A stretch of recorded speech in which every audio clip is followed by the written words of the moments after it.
রাত পেরোলেই class 11 second semester education বিষয়ের পরীক্ষার একদম দোরগোড়ায় দাঁড়িয়ে তোমাদের জন্য নিয়ে চলে এলাম এডুকেশন বিষয়ে 5 মার্কের বড় প্রশ্নের একটা ফুল অ্যান্ড ফাইনাল সাজেশন।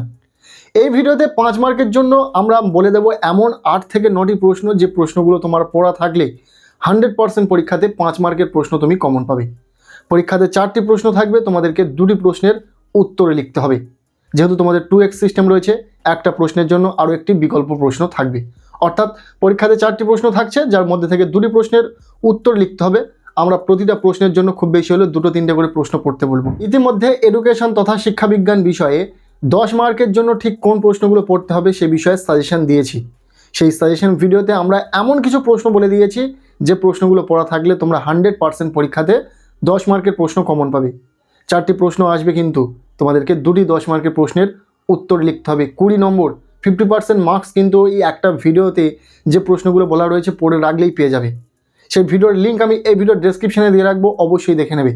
চলো আজকের এই ভিডিওতে এডুকেশন বিষয়ে যে প্রশ্নগুলো পড়তে হবে 5 মার্কের প্রশ্নের জন্য, সেই প্রশ্নগুলো দেখে নেওয়া যাক।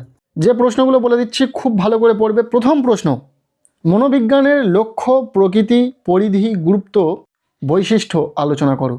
ভীষণ ইম্পর্টেন্ট প্রশ্ন। মনোবিজ্ঞান সম্বন্ধীয় একটি প্রশ্ন তোমাদের পরীক্ষাতে অবশ্যই দেবে। মনোবিজ্ঞানের প্রকৃতি আসতে পারে, পরিধি আসতে পারে, গুরুত্ব বা বৈশিষ্ট্য আসতে পারে। সো এই প্রশ্নটিকে খুব জোর দিয়ে পড়বে। এর পাশাপাশি মনোবিজ্ঞান বিষয়ক আরও একটি প্রশ্ন দেখে রাখবে। শিক্ষা মনোবিজ্ঞানের বৈশিষ্ট্য অথবা পদ্ধতিগুলি লেখো। শিক্ষা ও মনোবিজ্ঞানের সম্পর্কটি ব্যাখ্যা করো। ব্যাস, এই 2টি প্রশ্ন তোমরা খুব ভালো করে পড়ো। আশা করব একটি প্রশ্ন আসার সম্ভাবনা রয়েছে এখান থেকে। এরপর 3 নম্বর যে প্রশ্নটি তোমরা খুব ভালো করে পড়ে রাখবে সেটা হলো প্রত্যক্ষণ সম্পর্কে গেস্টাল্টের মতবাদ ব্যাখ্যা করো। ভীষণ গুরুত্বপূর্ণ প্রশ্ন, খুব ভালো করে পড়বে।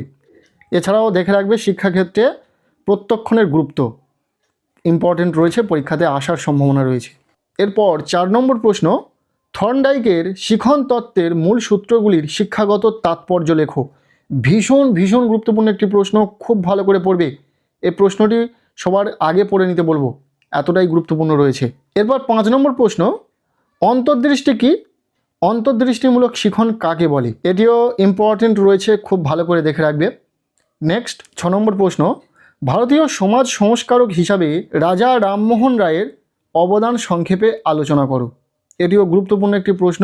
যদি পরীক্ষাতে রাজা রামমোহন রায়ের অবদান না আসে, তাহলে কিন্তু বিদ্যাসাগরের অবদান আসার সম্ভাবনা রয়েছে।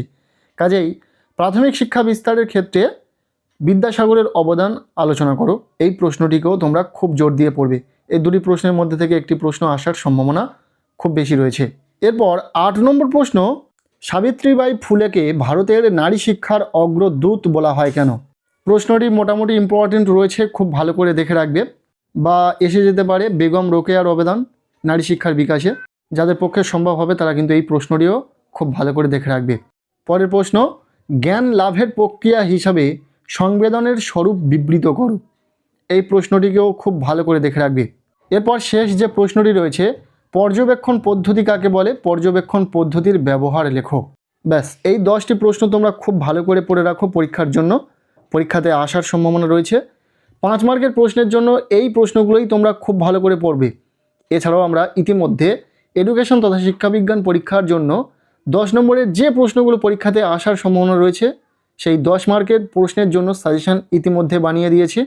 সেই ভিডিওটি যারা এখনও পর্যন্ত দেখোনি অবশ্যই দেখে নেবে। সেই ভিডিওতে বলা প্রতিটা 10 মার্কের প্রশ্ন তুমি যদি খুব ভালো করে পড়ে রাখতে পারো, 100% তুমি পরীক্ষাতে 10 মার্কের প্রশ্ন কমন পাবে। আর আজকের এই ভিডিওতে আমরা 5 মার্কের প্রশ্নের জন্য ঠিক কোন প্রশ্নগুলো পড়তে হবে সেটা বলে দিলাম। নেক্সট ভিডিওতে আমরা 2 মার্কের প্রশ্নের জন্য ঠিক কোন প্রশ্নগুলো পড়বে সেটা বলে দেব। এছাড়াও শুধু সাজেশন নয়, আমরা এডুকেশান সহ অন্যান্য সকল বিষয়ের ক্ষেত্রে সবচেয়ে গুরুত্বপূর্ণ কিছু প্রশ্ন দিয়ে সাজানো মডেল কোশ্চেন পেপার শেয়ার করছি। যাদের সমস্ত প্রশ্ন ইতিমধ্যে পড়া কমপ্লিট, অবশ্যই মডেল কোশ্চেন পেপারগুলো সলভ করার চেষ্টা করো। ওখান থেকে দেখে নাও যে প্রশ্নগুলোর উত্তর তোমরা পারছো কি না। যে প্রশ্নগুলোর উত্তর পারছো না অবশ্যই তোমরা সেই প্রশ্নগুলো তোমরা খুব ভালো করে পড়ে নাও। পরীক্ষা একদম ঘাড়ের ওপর, সময় হাতে খুব বেশি নেই। একদম কম সময়েও তোমরা যাতে দুর্দান্ত রেজাল্ট করতে পারো তার প্রচেষ্টা আমরা করব। তোমরা অবশ্যই প্রতিটা ভিডিও ফলো করো এবং প্রতিটা সাজেশন ভিডিওতে বলা প্রশ্নগুলো খুব ভালো করে পড়ে রাখো, তাহলেই পরীক্ষাতে ভালো রেজাল্ট হবে। আজকের এই ভিডিওটি এতটুকুই। কেমন লাগলো ভিডিওটি অবশ্যই কমেন্ট সেকশনে জানিও। ভিডিওটি ভালো লেগে থাকলে লাইক করে দাও। আমাদের এই চ্যানেলে নতুন হলে চ্যানেলটিকে সাবস্ক্রাইব করে রাখো, আর পারলে ভিডিওটি বন্ধুদের সাথে প্রচুর শেয়ার করে দাও। প্রত্যেকের এডুকেশন পরীক্ষা খুব ভালো হোক, সবার জন্য শুভ কামনা রইল।